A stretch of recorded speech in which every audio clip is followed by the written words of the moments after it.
चलो बेटा स्टार्ट करते हैं। Topic dual nature of radiation and matter.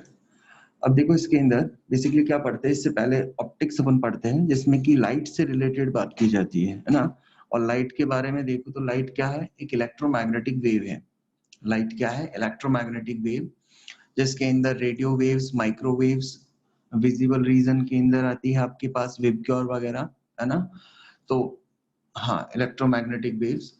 अब देखो इसके अंदर जब ये पढ़ते हैं तो वहां पे अपन को समझ में आता है कि लाइट है उसके दोनों तरीके के नेचर है। लाइट है उसका जो नेचर है वो दोनों तरीके से है, एज अ वेव और as a particle. Wave nature भी होता है और एज अ पार्टिकल नेचर भी होता है। कुछ ऐसी जगह जहां पे वो पार्टिकल नेचर शो करता है और कुछ ऐसी जगह पे जहां पे अपन को लगता है कि लाइट क्या है, एज अ वेव है। क्लियर है। तो एग्जैक्ट कुछ नहीं कह सकते कि लाइट है वो वेव ही है, या फिर ये नहीं है कि लाइट है वो पार्टिकल ही है ना। तो जब आप पढ़ते हो रे ऑप्टिक्स और वेव ऑप्टिक्स तो वहां पे light as a wave discuss करते हो, और यहाँ पे जैसे बात करें तो यहाँ पे पार्टिकल जो नेचर है उसके बारे में पढ़ते हैं। तो इसके अंदर देखो सबसे फर्स्ट जो आपके पास है जो फोटो इलेक्ट्रिक इफेक्ट, उसके लिए क्या पढ़ते हो कि जैसे अगर बात की जाए कि कोई भी सरफेस है, कोई भी मेटेलिक सरफेस है जहां से आपको इलेक्ट्रॉन को क्या करना है, रिमूव करना है। बेसिकली इलेक्ट्रॉन रिमूव करना क्यों चाहते हो, क्योंकि इलेक्ट्रॉन जब रिमूव होगा तो सीधी सी बात है, इलेक्ट्रॉन अगर उस ऑर्बिट को छोड़ करके बाहर आ गया तो इलेक्ट्रॉन बाहर आ रहा है, इसका मतलब क्या है कि चार्ज पार्टिकल है वो बाहर आ रहा है। और अगर चार्ज पार्टिकल बाहर आ रहा है तो ये कह सकते हैं कि वहां पे चार्ज पार्टिकल बाहर आने की वजह से वहां पे क्या जनरेट होगी, करंट जनरेट होगी। तो मेन आपका जो ऑब्जेक्टिव है वो क्या होता है कि कैसे भी करंट इंड्यूस करनी है।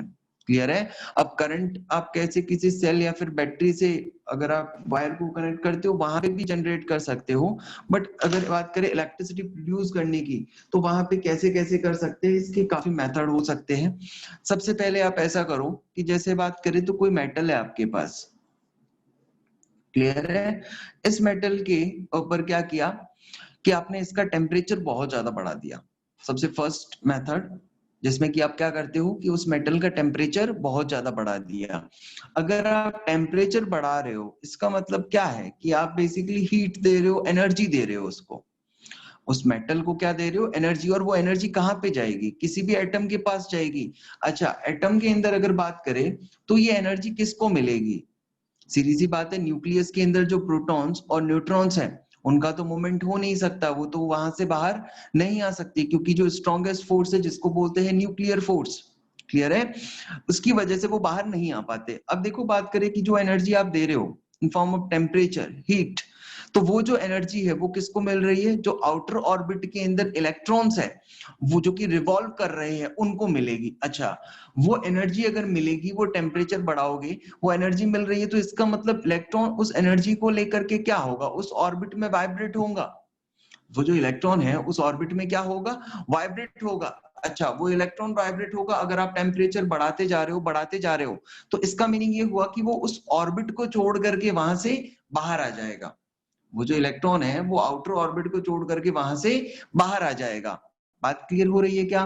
तो इसका मतलब क्या हुआ कि आप टेम्परेचर बढ़ा करके किसी भी मेटल में से आप इलेक्ट्रॉन को रिमूव कर सकते हो, इलेक्ट्रॉन को बाहर लेके आ सकते हो। और अगर मान लो एक बार भी इलेक्ट्रॉन अगर किसी भी मेटल के सरफेस पे आ गया, एक चीज इमेजिन करो कि मैंने एक टेम्परेचर बढ़ा दिया और टेम्परेचर के अंदर सफिशिएंट एनर्जी थी, फिलहाल जो टर्म जो यूज कर रहा हूं मैं क्या कर रहा हूं, एनर्जी थी, कि सफिशिएंट एनर्जी थी जिससे कि इलेक्ट्रॉन क्या हो जाए, बाहर आ जाए। अच्छा, इलेक्ट्रॉन अगर एक बार सरफेस पे आ गया, जंप करके इलेक्ट्रॉन कहां पे आ गया, सरफेस पे आ गया, तो क्या होगा कि यहां से, क्योंकि इलेक्ट्रॉन पे चार्ज क्या है, निगेटिव चार्ज है, अगर आपने उसकी जस्ट सामने एक पॉजिटिव प्लेट रखी हुई है, इलेक्ट्रॉन के जस्ट सामने आपने क्या रखी है, पॉजिटिव प्लेट रखी है, तो ये इलेक्ट्रॉन ऑटोमेटिकली किस तरफ मूव करेगा, पॉजिटिव प्लेट की तरफ। बात क्लियर हो रही है क्या? अगर आपने कैसे भी करके किसी ऑर्बिट में से, हाँ बिल्कुल, अगर उसमें से इलेक्ट्रॉन अगर आपने एक बार बाहर निकाल दिया, अपन ये नहीं कह रहे, हाँ अगर एक्स्ट्रा एनर्जी दोगे तो ऐसा भी हो सकता है कि इलेक्ट्रॉन उस ऑर्बिट में से बाहर निकल के उसके पास खुद के पास, क्योंकि आप एनर्जी अगर एक्स्ट्रा दोगे तो मिनिमम जो बॉन्ड उसको ब्रेक करने के अंदर या फिर उस ऑर्बिट में रिवॉल्व करते टाइम जो उसके पास एनर्जी है उसके इक्वल है, उससे थोड़ी सी ज्यादा मिली तो सिर्फ बाहर आएगा, लेकिन उससे भी अगर ज्यादा मिली उसको तो इसका मतलब सिर्फ बाहर नहीं आएगा, वो क्या करने लगेगा, उसका मोशन भी होगा और उससे रिलेटेड जो एनर्जी होगी, क्योंकि मूव कर रहा है तो अपन बोलेंगे कि उसके पास क्या है, काइनेटिक एनर्जी है। क्लियर है? अच्छा चलो ठीक है, बात समझ में आती है। तो इसका मतलब, अच्छा एक चीज बताओ कि अगर मान लो टेम्परेचर अपन उस मेटल का इंक्रीज कर रहे हैं, टेम्परेचर अगर उस मेटल का इंक्रीज कर रहे हैं तो मेटल तो बहुत सारे हो सकते हैं, आयरन है, कोबाल्ट है, निकल है, या फिर और भी कॉपर वगैरह की बात करें तो काफी मेटल्स हो सकते हो, तो सभी के लिए, उन सभी डिफरेंट डिफरेंट मेटल्स के लिए क्या इलेक्ट्रॉन को बाहर निकालने के लिए सेम अमाउंट में एनर्जी देनी पड़ेगी क्या? अगर आपसे पूछा जाए, ऑब्वियसली नहीं, क्योंकि अगर बात करें उनकी जो बॉन्डिंग है, बेसिकली इलेक्ट्रॉन है वो पॉजिटिव चार्ज के आसपास क्या है, रिवॉल्व कर रहा है, और अलग अलग ऑर्बिट है तो वहां पे उसकी जो पोटेंशियल एनर्जी है किसकी, इलेक्ट्रॉन की, वो सभी में क्या है, डिफरेंट डिफरेंट। क्लियर है? और वो डिपेंड करता है वो मेटल कैसा है। क्लियर है? तो ये कह सकते हैं कि सभी के लिए जो एनर्जी चाहिएगी वो सभी के लिए डिफरेंट डिफरेंट चाहिएगी। अच्छा अब अपन कह रहे हैं कि भाई टेम्परेचर आप बढ़ा दो, तो टेम्परेचर बढ़ाना क्या इफेक्टिव मेथड हो सकता है क्या? क्या किसी भी मेटल का, जैसे अगर बात करें आयरन के लिए, ठीक है, तो आपको टेम्परेचर खुद को अगर बढ़ाना है तो सीधी सी बात है, अगर इलेक्ट्रॉन को रिमूव करना है तो तब तक ही आप टेम्परेचर बढ़ा सकते हो जब तक कि मेटल कंप्लीटली मेल्ट नहीं हो जाता या शुरू नहीं कर देता। बात क्लियर हो रही है? अगर आप टेम्परेचर बढ़ा रहे हो तो एक लिमिट तक ही बढ़ा सकते हो ना, अगर उसका मेल्टिंग पॉइंट आ गया उस पर्टिकुलर टेम्परेचर के ऊपर तो उससे ज्यादा तो टेम्परेचर बढ़ा नहीं सकते हो। इसका मतलब एक कंस्ट्रेन आ गया, एक लिमिट आ गई इसके अंदर कि आप टेम्परेचर बढ़ाओगे लेकिन इतना भी नहीं बढ़ाओगे कि वो कंप्लीटली जो मेटल है वो क्या हो जाए, मेल्ट हो जाए। भाई आप इलेक्ट्रॉन तो बाहर निकालना चाहते हो, करंट तो जनरेट करना चाहते हो, लेकिन उसकी भी एक लिमिटेशन है ना, कि अगर मान लो मेटल है वो खुद ही क्या हो गया, मेल्ट हो गया, तब तो उसमें इलेक्ट्रॉन बाहर नहीं निकल सकते ना। तो उसके अंदर एक लिमिट आ गई कि हाँ उसके अंदर एक पर्टिकुलर टेम्परेचर तक ही आप जो है बढ़ा सकते हो। तो ये टेम्परेचर, तो पहला ये जो है इस मेथड को बोलते हैं थर्मल एमिशन। मींस टेम्परेचर की वजह से जो है वो इलेक्ट्रॉन को आप क्या कर रहे हो, बाहर निकाल रहे हो। बात क्लियर हो रही है क्या?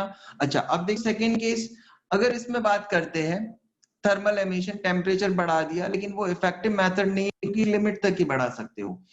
अब इसके अंदर बात करते हैं कि ऐसा भी तो कर सकते हो कि अगर बात करें किसी भी मेटल के अंदर, किसी भी मेटल के अंदर सडनली आपने एक बहुत ज्यादा इफेक्टिव इलेक्ट्रिक फील्ड लगा लिया, किसी भी कंडक्टर के ऊपर क्या लगा लिया, एक एक्सटर्नल इलेक्ट्रिक फील्ड लगा लिया जिसकी जो वैल्यू है वो 10⁸ टू 10 वोल्ट तक का, 10⁸ टू 10 वोल्ट। क्लियर है? इतना खतरनाक आपने पोटेंशियल लगा रखा है, इलेक्ट्रिक फील्ड चाहो तो इसको लिख लो, है ना। तो इतनी ज्यादा स्ट्रेंथ का अगर आपने वोल्टेज लगाया है या इलेक्ट्रिक फील्ड अगर मैं कहूं कि लगाया है, तो उस वाली कंडीशन में जो है वो क्या हो जाएगा कि उसमें से सीधी सी बात है, अगर बात की जाए कंडक्टर के लिए इलेक्ट्रिक फील्ड, एक चीज बताओ, इलेक्ट्रिक फील्ड में अगर मान लो कोई पार्टिकल रखा हुआ है तो इलेक्ट्रिक फील्ड में उसके ऊपर क्या लगेगा, फोर्स लगेगा। अगर कोई भी चार्ज पार्टिकल है वो इलेक्ट्रिक फील्ड में रखा हुआ है तो क्या लगेगा, फोर्स लगेगा। अच्छा और जहां पे फोर्स होता है वहां एक्सेलरेशन भी होगा, अगर फोर्स है तो एक्सेलरेशन होगा। या फिर अगर सिंपली मैं कहूं तो ये कहूंगा कि इलेक्ट्रिक फील्ड लगाने की वजह से इलेक्ट्रॉन के मूवमेंट को आपने अफेक्ट कर दिया है, और मैं इलेक्ट्रिक फील्ड भी जो स्ट्रेंथ है वो बहुत ज्यादा होनी चाहिए, बहुत कम स्ट्रेंथ है तो उस वाली कंडीशन में ज्यादा कुछ फर्क पड़ने वाला नहीं है, क्योंकि जो इलेक्ट्रॉन की पोटेंशियल एनर्जी होती है वो ज्यादा होती है। इलेक्ट्रॉन की पर्टिकुलर ऑर्बिट के अंदर उसकी जो स्टेबिलिटी होती है, आप अगर पोटेंशियल एनर्जी का रिलेशन देखें तो क्या लिखोगे, -k(q1q2/r), और नेगेटिव साइन क्या रिप्रेजेंट करता है, उसकी स्टेबिलिटी को रिप्रेजेंट करता है। क्लियर है? तो सीधी सी बात है, उस ऑर्बिट में वो स्टेबल है, बट उसको आप चाहते हो कि वहां से बाहर निकालना, तो आप ऐसा कर सकते हो कि बाहर से एक एक्स्ट्रा इलेक्ट्रिक फील्ड, क्लियर है, एक्स्ट्रा इलेक्ट्रिक फील्ड जिसकी रेंज बहुत ज्यादा हो, अगर वो लगाओगे तो भी सर हो सकता है कि इलेक्ट्रॉन है वो क्या करे, बाहर आ सकता है। चलो ठीक है, बात समझ में आई है। लेकिन अपन एक चीज सोचे कि इलेक्ट्रॉन को अपन बाहर निकालना चाहते हैं, करंट जनरेट करवाना चाहते हैं, लेकिन अपन खुद ही जो है वो इलेक्ट्रिक फील्ड इतनी स्ट्रेंथ का प्रोवाइड कर रहे हैं। अपन करंट चाहते हैं बट यहाँ पे इलेक्ट्रिक फील्ड अपन इतनी हायर स्ट्रेंथ का प्रोवाइड कर रहे हैं, तो ये वाली मेथड तो इफेक्टिव नहीं हुई। इलेक्ट्रॉन बिल्कुल बाहर निकलेगा, लेकिन ये वाली मेथड भी इफेक्टिव नहीं हुई, क्योंकि यहाँ पे इलेक्ट्रिक फील्ड की जो स्ट्रेंथ है वो आपको ज्यादा देनी पड़ रही है। ठीक है, अच्छा चलो ठीक है, बात समझ में आई। फिर तीसरा मेथड ये भी हो सकता है इलेक्ट्रॉन के लिए कि अगर बात की जाए, जैसा कि कहते हैं कि जो सनलाइट है उसके अंदर, अपन फिलहाल जो पढ़ेंगे इस टॉपिक के अंदर वो कौन सा नेचर है, पार्टिकल नेचर, वेव नेचर की अपन अभी बात नहीं करेंगे। तो अगर बात करें पार्टिकल नेचर, तो अगर मैं पूछूं कि लाइट के अंदर अपन कहे कि पार्टिकल है, लाइट जो है वो कितनी स्पीड से मूव करती है, 3 × 10⁸ मीटर पर सेकेंड से। तो अगर मैं पूछूं कि लाइट के अंदर एनर्जी है, तो वो एनर्जी कौन कैरी करता है।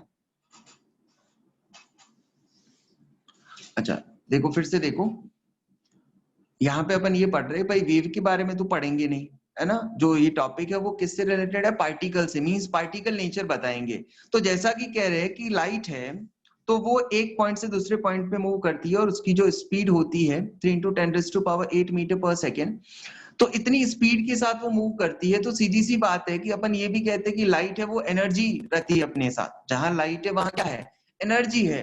तो अगर आपसे पूछा जाए कि एनर्जी जो सोर्स है बेसिकली लाइट के अंदर वो कौन है, तो क्या बताओगे, सर फोटोन है। क्लियर है? अच्छा, फोटोन के बारे में तो यहाँ पे जो इंपॉर्टेंट पॉइंट है कि जहां पे अपन रेडिएशन में जो डिस्कस कर रहे हैं, जहां से अपन इलेक्ट्रॉन को बाहर निकालेंगे और कुछ फोटो इलेक्ट्रिक इफेक्ट को आगे पढ़ेंगे, कुछ एक्सपेरिमेंट है उन चीजों के बारे में पढ़ेंगे। तो इंपॉर्टेंट है कि सारी जो चीजें हैं वो किससे रिलेटेड है, फोटोन से रिलेटेड है। कि अपन कहते हैं कि लाइट के अंदर एक एनर्जी का पार्टिकल है, लाइट के अंदर एक एनर्जी का पार्टिकल है जो कि कंटिन्यूअसली स्पीड ऑफ लाइट से क्या करता है, मूव करता है। और जब भी किसी सरफेस से वो टकराएगा, जब भी किसी सरफेस से वो टकराएगा, और अगर वो सरफेस उस फोटोन को क्या कर लेता है, एब्जॉर्ब कर लेता है, फोटोन को क्या कर लेता है, एब्जॉर्ब कर लेता है। तो सीधी सी बात है, जैसे ऐसा अज्यूम करो कि मान लो कोई एक मेटल सरफेस आपने रखी है, ऐसा कुछ, ठीक है, और यहां से लाइट कोई पर्टिकुलर फ्रीक्वेंसी की आ रही है, इसकी सफिशिएंट एनर्जी है। अच्छा, किसी ने पूछा कि सर मास से फोटोन का वो डिफाइन होता है क्या, बेटा इसके लिए रेस्ट मास आप कह सकते हो कि रेस्ट मास क्या होता है, 0। क्योंकि अगर रिलेशन देखोगे कि मास और स्पीड के बीच में, तो रिलेशन क्या होता है, m = m0 √1 - v²/c²। क्लियर है, ये रिलेशन होता है। तो आप क्या कहोगे कि अगर सर इसके अंदर, क्योंकि ये तो क्या है, स्पीड ऑफ लाइट से मूव करता है, तो c क्या है, ऑब्जेक्ट की स्पीड है, तो v अगर c के इक्वल हो गया, तो ध्यान से देखो 1 - c²/c², कितना हो गया, 1, 1 - 1 कितना, 0। तो m0/0 कितना होगा, इनफाइनाइट। m = m0/0 कितना हो जाएगा, इनफाइनाइट, जो लॉजिकली पॉसिबल नहीं है। ऐसा थोड़ी है कि लाइट आती है किसी से, अगर कोलिजन करोगे तो उसका जो मास है वो इनफाइनाइट है, ऐसा तो नहीं है ना। तो इसका मतलब इसके लिए आपको एक कंडीशन लगानी पड़ेगी, क्योंकि एक तो बात क्लियर है कि पार्टिकल अगर v स्पीड से मूव करता है, पार्टिकल है वो अगर v स्पीड से मूव करता है, तो उसका मास है वो भी क्या होता है, चेंज होता है। अगर कोई पार्टिकल है v स्पीड से मूव कर रहा है, तो उसका मास भी चेंज होता है। और मास के बारे में अगर बोले तो क्या होता है, m = m0/√1 - v²/c², जहां पर वो m0 है वो क्या है, rest mass of particle. Clear है? तो आपने पूछा कि मास डिफाइन होता है या नहीं होता, तो इसके लिए अपन को क्या करना पड़ेगा भाई, एक ही कंडीशन हो सकती है, इनफाइनाइट हो नहीं सकता, तो अपन ऐसा कहते हैं कि एम नॉट ही क्या है, जीरो है। तो फोटोन का जो रेस्ट मास है वो क्या माना जाता है, जीरो माना जाता है। क्लियर है? और फोटोन को अगर बात करें तो किसी भी फ्रेम में आप देखोगे, किसी भी फ्रेम ऑफ रेफरेंस में देखोगे, तो वो कहीं पे भी किसी भी फ्रेम ऑफ रेफरेंस में रेस्ट में नहीं मिलता है। इंपॉर्टेंट फिर से सुनो कि फोटोन है वो किसी भी फ्रेम ऑफ रेफरेंस में देखोगे तो वो कहीं पे भी उसकी स्पीड है वो जीरो नहीं होती या रेस्ट में नहीं दिखता है, वो हमेशा हर किसी फ्रेम में जो है स्पीड ऑफ लाइट से मूव करता है, तो उसका रेस्ट ऑफ मास जो है, रेस्ट मास है, वो क्या लेते हैं, जीरो ले लेते हैं। तो मास अपन डिफाइन नहीं कर सकते हैं। ठीक है? अच्छा, तो एक चीज अगर आप ये चीज चलो पूछा है तो एक क्वेश्चन और कि अगर मास आप डिफाइन नहीं कर सकते तो फोटोन के लिए आप मोमेंटम बता सकते हो क्या, फोटोन का मोमेंटम कितना होता है? बेटा फोटोन का मोमेंटम क्या बताओगे फिर?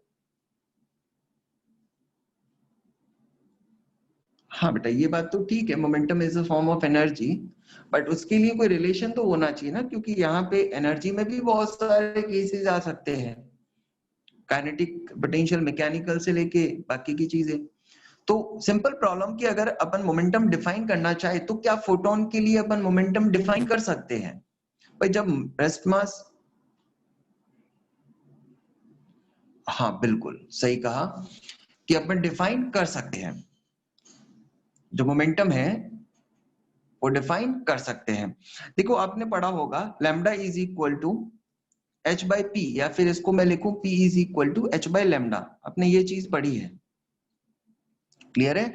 तो वहां पे आप क्या कहते हो कि भाई अगर इस यूनिवर्स में कोई भी ऐसा ऑब्जेक्ट है, क्लियर है, जिसके पास मास है, जिसके पास क्या है, मास है, और अगर वो मूव करता है, अगर कोई भी ऑब्जेक्ट है जिसके पास क्या है, मास है, और कंटिन्यूअसली वो क्या करता है, मूव करता रहता है, तो उससे रिलेटेड, उसके मोमेंट की वजह से उससे रिलेटेड एक रेडिएशन एमिट होती है, उससे रिलेटेड एक रेडिएशन एमिट होती है। जैसे डी ब्रॉगली प्रिंसिपल जो है वो इसी को तो एक्सप्लेन करता है। क्लियर है? तो इसके अकॉर्डिंग क्या होता है कि कोई भी ऑब्जेक्ट अगर मूव कर रहा है तो उससे रिलेटेड जो रेडिएशन एमिट होगी उसके लिए आप मोमेंटम बता सकते, उसके लिए वेवलेंथ बता सकते हो, क्या होगा, lambda is equal to h by p, या फिर इसको अगर मैं लिखूं एच बाय एम वी। तो एक चीज क्लियर होती है कि जितनी ज्यादा स्पीड होगी, जितनी ज्यादा स्पीड से कोई भी ऑब्जेक्ट मूव करेगा उसके लिए वेवलेंथ क्या होगी, कम होगी। और अगर वेवलेंथ कम है तो अगर मैं कहूं कि फ्रीक्वेंसी या एनर्जी क्या होगी, वेवलेंथ कम है तो फ्रीक्वेंसी और या फिर एनर्जी की मैं बात करूं तो क्या होगी, ऑब्वियसली ज्यादा होगी। क्लियर है? अच्छा, तो यहाँ पे अगर बात करें तो अपन मोमेंटम डिफाइन कर सकते हैं। हाँ, इसमें इंपॉर्टेंट चीज ये है कि सर फोटोन है उससे रिलेटेड लैम्डा फिर क्या चीज होगी, तो एक चीज जब अपन कह रहे हैं कि फोटोन क्या है, इलेक्ट्रोमैग्नेटिक रेडिएशन है, और इलेक्ट्रोमैग्नेटिक रेडिएशन में बात करें तो अल्ट्रावायलेट से रेडियो वेव से लेके लास्ट आपके पास एक्सरे, गामा रेज, उन सब के बारे में आप स्टडी करते हो, तो सीधी सी बात है यहां तक कंटिन्यूअसली जो वेव्स आपके पास आ रही है उन सभी के लिए जो एनर्जी लेवल है या फिर अगर मैं बात करूं वेवलेंथ है, वो क्या है, सभी के लिए डिफरेंट है, सभी के लिए डिफरेंट है। और ये सभी जो है वो क्या है, इलेक्ट्रोमैग्नेटिक रेडिएशन। इसका मतलब ये हुआ कि जो फोटोन है वो एक पॉइंट से दूसरे पॉइंट पे ट्रेवल कर रहा है, तो सीधी सी बात है कि उससे रिलेटेड जो भी एनर्जी होगी, डिफरेंट डिफरेंट फोटॉन्स पार्टिकल्स जो होते हैं वो डिफरेंट डिफरेंट एनर्जी कैरी करते हैं, डिफरेंट डिफरेंट फोटोन पार्टिकल्स जो होते हैं डिफरेंट डिफरेंट एनर्जी कैरी करते हैं। मींस अगर मान लो कि आपको वो फोटोन है उसकी वजह से आपको दिख रहा है, या फिर जो एनर्जी उसने रेडिएट की है उसकी वजह से आप देख पा रहे हो, तो आप क्या कहोगे कि देख अपन इसीलिए पा रहे हैं क्योंकि वो विजिबल रीजन में है। भाई आप रेडियो वेव, माइक्रोवेव, अल्ट्रावायलेट, इन सबको तो आप देख नहीं पाते हो ना, आप कौन सी चीजों को देखोगे, जिस रेंज तक आप देख सकते हो विजिबल रीजन, तो अगर वो एनर्जी है विजिबल रीजन में आ रही है तो अपन उस चीज को देख पाते हैं। तो सिंपल सी बात की अपन फोटोन है उसका मोमेंटम डिफाइन कर सकते हैं, ठीक है। हाँ, तो अपन पढ़ रहे थे इसके बारे में थर्ड पॉइंट कि इलेक्ट्रॉन का एमिशन कैसे करें। तो थर्मल मेथड देख ली कि टेम्परेचर सर बढ़ा दो, दूसरा मेथड देख लिया कि इलेक्ट्रिक फील्ड है उसकी स्ट्रेंथ को बढ़ा दो, तीसरा जो मेथड हो सकता है फोटोन, जिसको अपन डिस्कस कर रहे हैं। तो फोटोन के अंदर अगर कहे तो ये किसी भी सरफेस पे आ रहा है, तो जैसा कि कहा कि फोटोन है उसके पास एनर्जी होती है, हाँ बिल्कुल, फोटो इलेक्ट्रिक इफेक्ट, तो इसके पास एनर्जी होगी, तो एनर्जी सीधी सी बात है ये किससे कोलिजन करेगा, आउटर ऑर्बिट में जो भी इलेक्ट्रॉन्स है ये अपनी एनर्जी किसको दे देगा, उस इलेक्ट्रॉन को दे देगा। अच्छा, तो क्या वो इलेक्ट्रॉन एनर्जी लेके जरूरी है क्या वो उस सरफेस के बाहर की तरफ आ जाएगा, क्या ऐसा होना जरूरी है क्या कि वो फोटोन की एनर्जी लेके इलेक्ट्रॉन बाहर आ जाएगा, ऐसा होना कोई जरूरी नहीं है, क्योंकि इससे पहले अपन ने एक पॉइंट डिस्कस किया था जहां पे कहा था कि फोटोन है उसमें सभी जो लाइट के अंदर जितने भी फोटॉन्स मिलते हैं ऐसा जरूरी नहीं है कि सभी के पास एनर्जी क्या हो, सेम हो और सफिशिएंट हो। क्लियर है, एनर्जी सेम हो और सफिशिएंट हो कि वो मेटल से इलेक्ट्रॉन बाहर निकाल पाए। क्लियर है, तो जरूरी नहीं है, बट यहां पर मैं चाहता हूं कि जैसे मान लो 100 फोटोन आ रहे हैं, 100 फोटॉन्स, तो उसमें से 2 या 3 फोटोन की मैं बात करूं कि उनके पास, अज्यूम कर लेता हूं मैं कि उनके पास सफिशिएंट एनर्जी है। सफिशिएंट एनर्जी का मतलब क्या हुआ कि भाई एक पर्टिकुलर, क्योंकि इसके अंदर भी तो एटम है और एटम के अंदर निकालना इलेक्ट्रॉन को बाहर है, लेकिन इलेक्ट्रॉन तो वो खुद ही क्या कर रहा है, ऑर्बिट के चारों तरफ रोटेट हो रहा है, अट्रैक्शन फोर्स लग रहा है ना, और चार्जेस है, तो चार्जेस का मतलब उनके खुद के पास एक क्या है, पोटेंशियल एनर्जी है। तो अगर फोटोन के पास इलेक्ट्रॉन की जो बाइंडिंग एनर्जी है उससे ज्यादा एनर्जी हुई, इलेक्ट्रॉन के पास जो पोटेंशियल एनर्जी है उससे ज्यादा एनर्जी अगर फोटोन के पास हुई, उस वाली कंडीशन में वो अपनी सारी एनर्जी किसको दे देगा, इलेक्ट्रॉन को, और हो सकता है इलेक्ट्रॉन इस ऑर्बिट से बाहर आ जाए, इस मेटल सरफेस से बाहर आ जाए। बात क्लियर हो रही है, तो यहाँ पे सिंपल सी बात है कि आपने इलेक्ट्रॉन को इजीली रिमूव भी कर दिया। और दूसरी चीज कि जो फोटोन, आपको देखो इसमें थर्मल में आपको टेम्परेचर बढ़ाना था, यहाँ पे एक्स्ट्रा इलेक्ट्रिक फील्ड लगाना था, लेकिन यहाँ पे तो आप कोई भी चीज एक्स्ट्रा लगानी ही नहीं पड़ रही ना, जो सनलाइट आ रही है वही, उन्हीं का जो यूज करके आप इलेक्ट्रॉन को उस ऑर्बिट में से क्या कर रहे हो, बाहर निकाल रहे हो। क्लियर है, तो ये मेथड इफेक्टिव है। अच्छा, फिर अगर जैसा कि कहा अपन ने कि सभी, जो इससे पहले जो अपन ने कहा कि अलग अलग जो मेटल्स होती है उन सभी के लिए जो एनर्जी लेवल होता है वो अलग अलग होता है, मीन सभी जो इलेक्ट्रॉन को बाहर निकालने के लिए एक मिनिमम रिक्वायर्ड एनर्जी जो होगी, एक मिनिमम रिक्वायर्ड एनर्जी होगी, वो सभी मेटल के लिए क्या होगी, डिफरेंट डिफरेंट होगी। सभी मेटल के लिए जो मिनिमम एनर्जी जिससे कि वो इलेक्ट्रॉन को क्या करे, एमिट करे, तो सभी के लिए अपनी एक पोटेंशियल एनर्जी होगी पर्टिकुलर ऑर्बिट के अंदर, तो वहां पे उस इलेक्ट्रॉन को बाहर निकालने के लिए एक पर्टिकुलर एनर्जी चाहिए, तो उस वाली एनर्जी को अपन क्या बोलते हैं, वर्क फंक्शन। बात क्लियर हो रही है क्या, जैसे देखो इस चीज को, हाँ बिल्कुल, अगर एनर्जी की बेटा बात करेंगे तो क्या हो जाएगा, थ्रेशोल्ड फ्रीक्वेंसी, है ना, या फिर थ्रेशोल्ड वेवलेंथ वगैरह, वो सारी चीजें भी डिफाइन करेंगे। तो सिंपली अपन ने क्या सीखा कि कोई भी मेटल सरफेस है वहां से अगर फोटोन आ रहा है और इलेक्ट्रॉन वहां से जंप करके बाहर निकल रहा है, तो उस मेटल के लिए उसके खुद की बॉन्डिंग के ऊपर एक फैक्टर है जो डिपेंड करता है कि उनके बीच में बॉन्डिंग, जो इलेक्ट्रॉन्स है उसकी उस ऑर्बिट के साथ, उस न्यूक्लियस के साथ बॉन्डिंग कैसी है, जिसकी ज्यादा बॉन्डिंग होगी उसको बाहर निकालने के लिए जो फोटोन को एनर्जी चाहिएगी वो भी ज्यादा चाहिएगी। क्लियर है, चलो ठीक है, बात समझ में आती है। तो वर्क फंक्शन का क्लियर हो रहा है क्या, वर्क फंक्शन क्या है, एक मिनिमम एनर्जी रिक्वायर्ड जिससे कि आप क्या कर दो, उस ऑर्बिट में से इलेक्ट्रॉन को बाहर निकाल सकते हो। ठीक है, इसको आप फाई से भी रिप्रेजेंट करते हो और डब्ल्यू से भी रिप्रेजेंट कर सकते हो।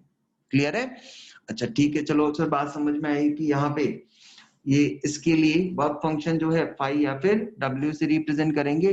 अच्छा, वर्क फंक्शन की यूनिट कोई बता सकता है, देखो यूनिट वर्क फंक्शन की बता सकता है क्या,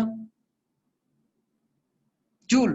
अगर बात करोगे ये सिंपल क्या है, एक एनर्जी ही तो है। क्लियर है?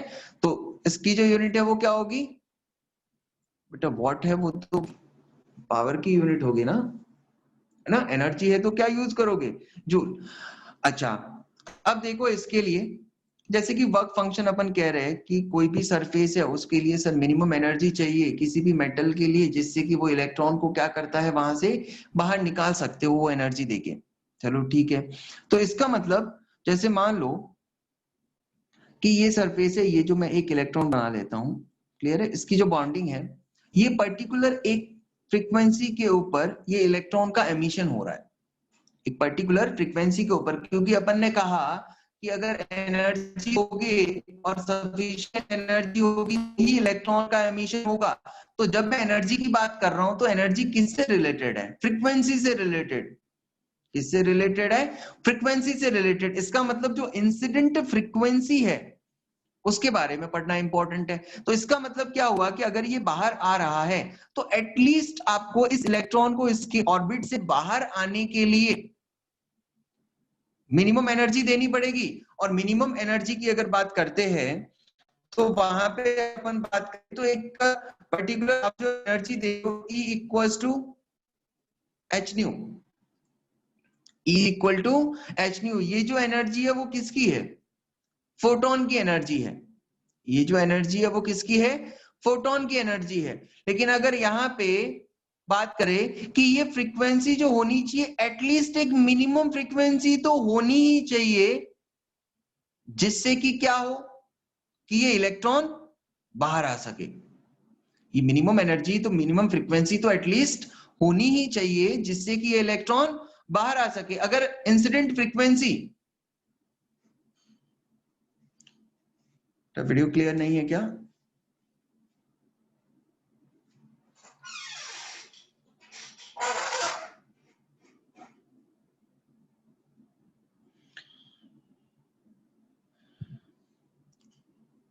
अभी बेटा क्लियर है क्या वीडियो?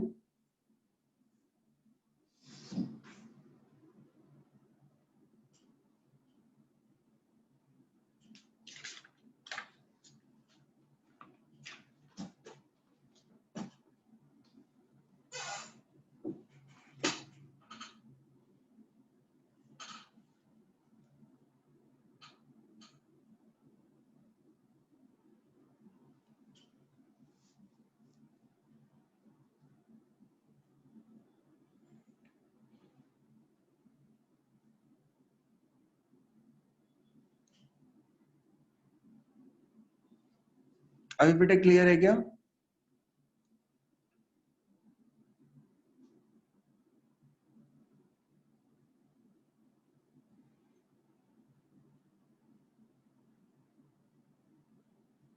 चलो बेटा एक बार कोशिश करो, है ना। अपन थ्योरेटिकली डिस्कस कर रहे हैं ना।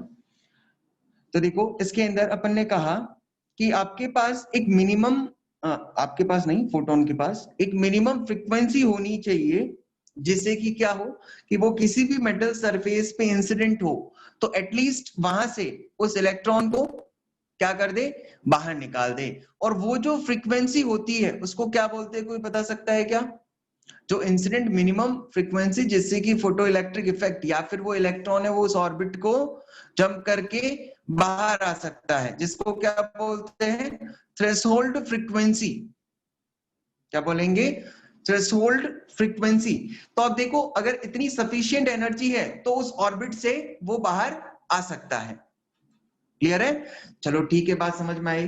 तो अब देखो, अब इससे रिलेटेड की सर वर्क फंक्शन है वो किन के लिए ज्यादा होता है, कौन से मेटल के लिए कम होता है। तो जैसे अगर सोलर प्लेट वगैरह की बात करें तो वहां पे जो सीजियम मेटल है CS, उसको यूज करते हैं। और इसको यूज करने के पीछे ये होता है कि इसमें maximum number of free electrons available होते हैं और उस ऑर्बिट से वो इजीली इलेक्ट्रॉन को बाहर निकाल सकता है। इसके लिए जो इंसिडेंट एनर्जी की जरूरत पड़ेगी वो कम पड़ेगी। भाई सीधी सी बात है, अपना ऑब्जेक्टिव है कि इलेक्ट्रॉन या फिर चार्ज पार्टिकल को क्या करना, उस ऑर्बिट से बाहर निकालना। अब उस ऑर्बिट में से चार्ज पार्टिकल को अगर बाहर निकालना है तो आपको क्या है कि मिनिमम टू मिनिमम जितनी एनर्जी देनी पड़ रही है उतना ही अच्छा है। तो इसका मतलब कोई ऐसा ऑर्बिट होना चाहिए जहां पे इलेक्ट्रॉन क्या हो, इतने ज्यादा, हाँ बिल्कुल सही है। तो ऐसे होना चाहिए जिससे कि वो इलेक्ट्रॉन इजीली डोनेट कर दे। ठीक है, चलो ठीक है, ये अपन ने फोटोन और उसकी एनर्जी से रिलेटेड देखा कि इसके अंदर एनर्जी क्या होनी चाहिए, फोटोन जो आता है वो एनर्जी कितनी कैरी करता है ना, उससे रिलेटेड देखा। अब देखो फोटोन के बारे में अपन ने डिस्कस कर दिया कि जो एनर्जी है वो किस तरीके से होती है, क्या होती है। अच्छा, इसके अंदर एक कॉन्सेप्ट और है कि जैसे फोटोन आता है तो क्या एक फोटोन है वो उस ऑर्बिट में से दो इलेक्ट्रॉन को बाहर निकाल सकता है क्या?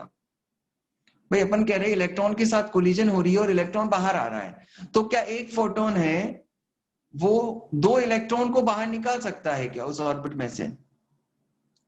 नहीं। जो इंपॉर्टेंट है कि एक फोटोन है उसकी कोलिजन होगी वो एक इलेक्ट्रॉन के साथ ही होगी। एक जो फोटोन है उसकी कोलिजन जो होगी वो एक इलेक्ट्रॉन के साथ ही होगी और एक इलेक्ट्रॉन है वही वहां से बाहर निकलेगा। क्लियर है? चलो एक दो न्यूमेरिकल्स अपन कर लेते हैं फोटोन से रिलेटेड, कई बार पूछे भी जाते हैं, है ना, सिंपल सिंपल प्रॉब्लम्स। तो देखो क्वेश्चन एक बार देखो, calculate the number of photon in 6.62 joule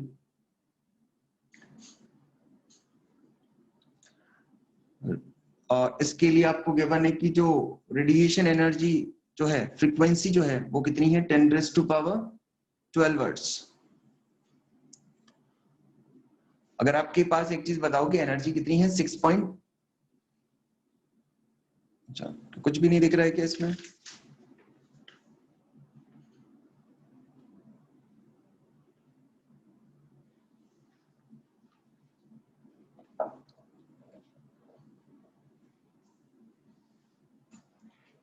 बेटा एक बार अगर नहीं दिख रहा है तो क्वेश्चन एक बार लिख लो, एक बार क्वेश्चन बेटा लिख लो, डेटा अपना जो क्वेश्चन है वो उसमें डेटा में बता देता हूं। क्वेश्चन है calculate the number of photon in 6.62 joule energy. Calculate the number of photons in 6.62 joule energy, और इसके लिए आपको गिवन है फ्रीक्वेंसी, और फ्रीक्वेंसी आपको गिवन है 10⁻12 हर्ट्ज। फ्रीक्वेंसी आपको गिवन है 10⁻12 हर्ट्ज, और जो एनर्जी है जिसमें कि फोटोन कैलकुलेट करनी है वो है 6.62 जूल। बताओ तो कितने फोटॉन्स होंगे?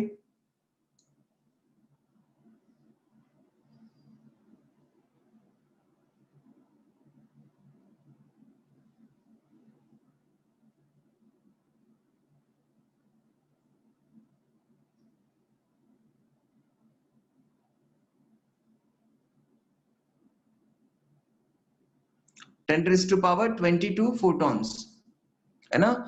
तो इजीली कैलकुलेट कर सकते हैं कि नंबर ऑफ फोटोन क्या है, कि कितनी सर एनर्जी आ रही है ना, और ई टोटल एनर्जी अपने पास कितनी है और कितनी एनर्जी आ रही है एच न्यू, तो उनको क्या कर दो, डिवाइड कर दो, है ना। चलो ठीक है, जैसे इसी में फ्रीक्वेंसी और वेवलेंथ से रिलेटेड भी चीजें गिवन हो सकती है, E is equal to h c by lambda से रिलेटेड, है ना, तो वो भी क्वेश्चन बनाए जा सकते हैं। अभी अपन और तो क्वेश्चन इससे रिलेटेड नहीं कर पाएंगे क्योंकि बेटा दिख नहीं रहा है बेसिकली, है ना। चलो तो अब कुछ थ्योरेटिकल पार्ट अपन देखते हैं, इसमें क्वेश्चन अपन है वो नेक्स्ट क्लास में करेंगे, ठीक है। तो देखो इसके अंदर बेटा इस क्वेश्चन को सॉल्व करे क्या, एक्सप्लेन। तो देखो एक चीज बताओ कि यहाँ पे बेटा जो इंसिडेंट एनर्जी आ रही है वो कितनी आ रही है, 6.62 जूल, क्लियर है। और एक इलेक्ट्रॉन, एक फोटोन से रिलेटेड जो फ्रीक्वेंसी है वो कितनी है, 10⁻12 हर्ट्ज। भाई फ्रीक्वेंसी पता है, मतलब एक की एनर्जी पता है, भाई अगर 6.62 जूल जो एनर्जी है वो सभी की कंबाइन है, वो सभी की क्या है, कंबाइन है 6.62 जूल, क्लियर है। तो एक की अगर बतानी हो एक की एनर्जी की बात करें तो वो कितनी होगी, h इंटू न्यू, और फ्रीक्वेंसी दे रखी है, और प्लैंक्स कांस्टेंट की वैल्यू आपको पता है 6.62 into 10 raised to power minus 34, है ना। अब देखो इसको सॉल्व करोगे तो यहाँ पे सिंपल सी बात है, इस चीज को एक चीज सोचो कि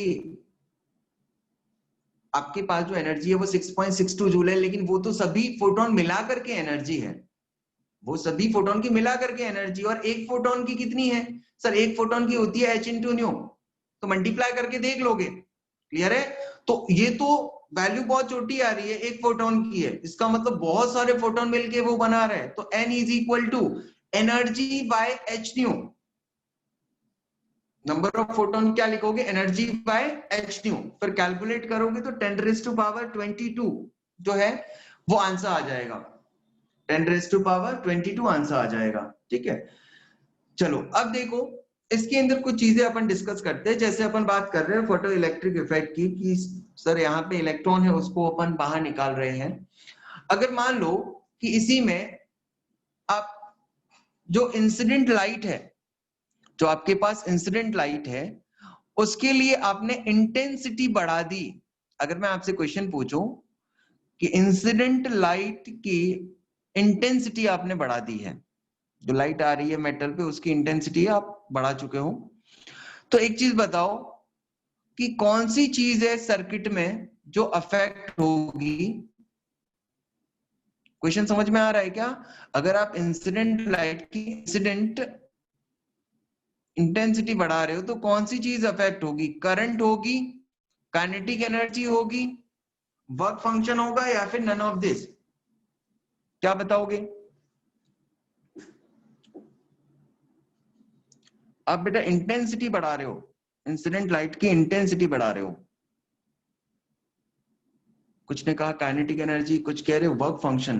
बेटा वर्क फंक्शन तो किसके ऊपर डिपेंड करता है, उस मेटल पे डिपेंड करता है ना, वो इस बात पे डिपेंड थोड़ी करता है कि आने वाला फोटोन कितनी एनर्जी से आएगा, या फिर उसके लिए अगर बात करें, हाँ बिल्कुल सही बताया बेटा, इसके लिए जो वैल्यू होगी कितना इंक्रीज होगा, देखो एक बार फिर से रिपीट कर रहे हैं, अगर आपको कहीं पे एक सीधी सी बात है कि अगर आपको कहीं पे इंटेंसिटी टर्म सुनने को मिले, इंटेंसिटी और एनर्जी दोनों ही अलग चीजें हैं, या फिर मैं कहूं कि इंटेंसिटी फ्रीक्वेंसी दोनों ही डिफरेंट डिफरेंट चीजें हैं।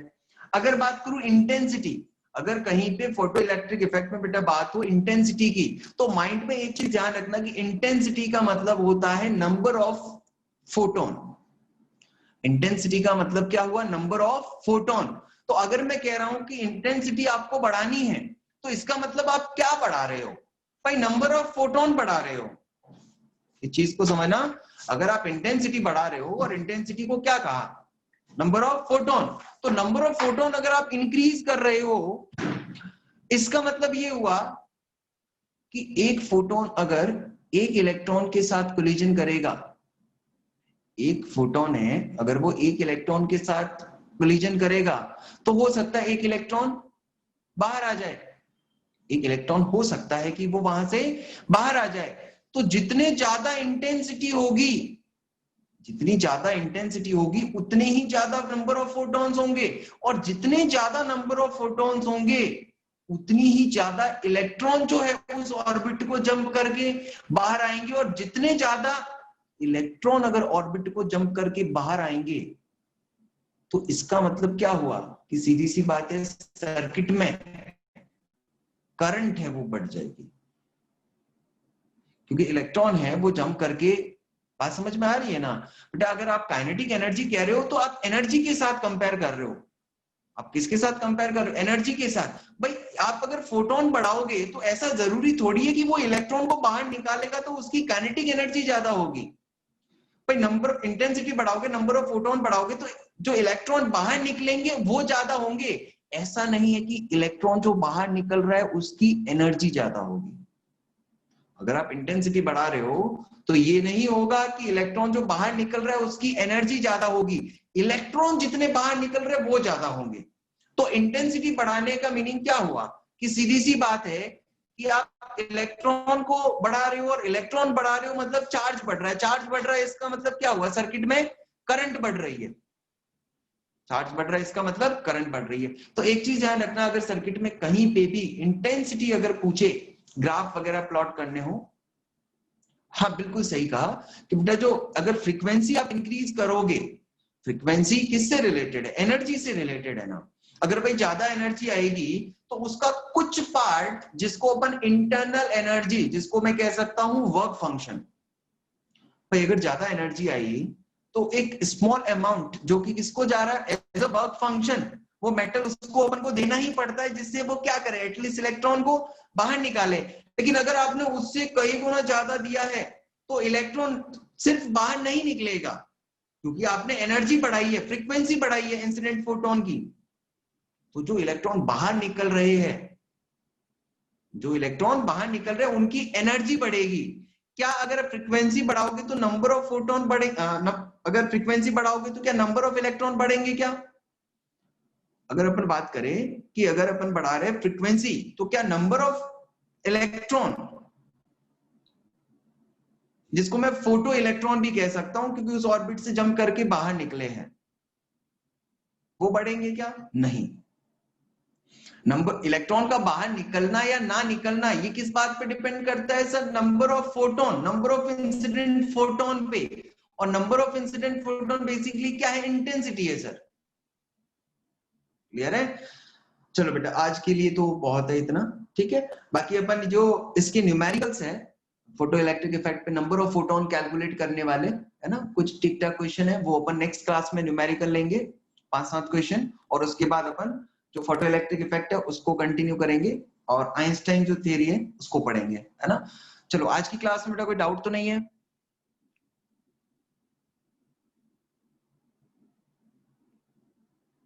ओके बेटा, थैंक यू।